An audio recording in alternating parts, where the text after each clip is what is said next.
Welcome back, East Porter, for episode 2 of Framing Our Future here at East Porter County Schools. Thank you again for joining us, and let's get started.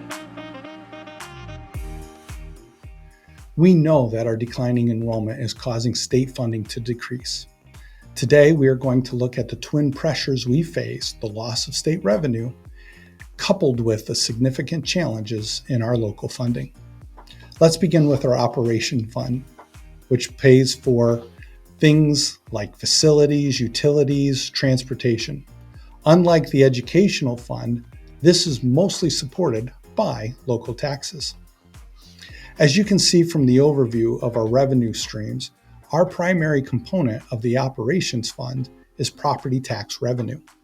However, that revenue is significantly reduced by the circuit breaker tax cap and, more importantly, supplemental homestead credits due to Senate Bill 1 that was passed this past spring. Due to these mechanisms, we are seeing a substantial erosion of our available tax dollars. We're anticipating losing approximately $845,000 in property tax revenue this upcoming year alone. Now, let's talk about cost, specifically staff salaries. While our overall revenue shrinks, a major portion of our budget is rigid and mandated by the state. Indiana requires a minimum teacher salary, and critically, it dictates that 65% of the state education fund must be spent on teacher compensation, meaning salaries and benefits.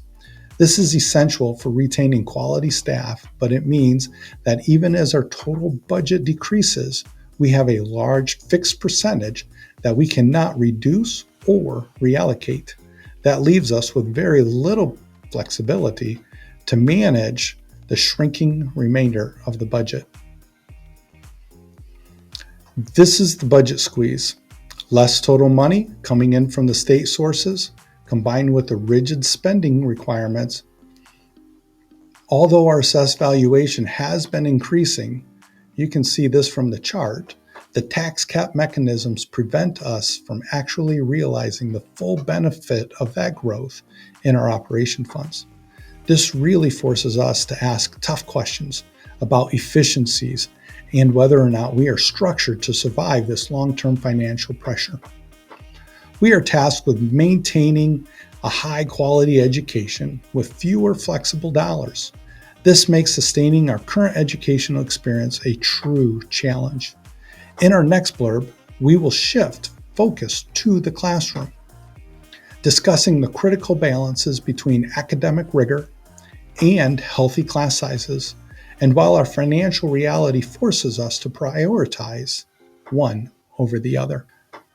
Thank you so much for joining me today, and I look forward to seeing all of you in episode 3. Have a great evening.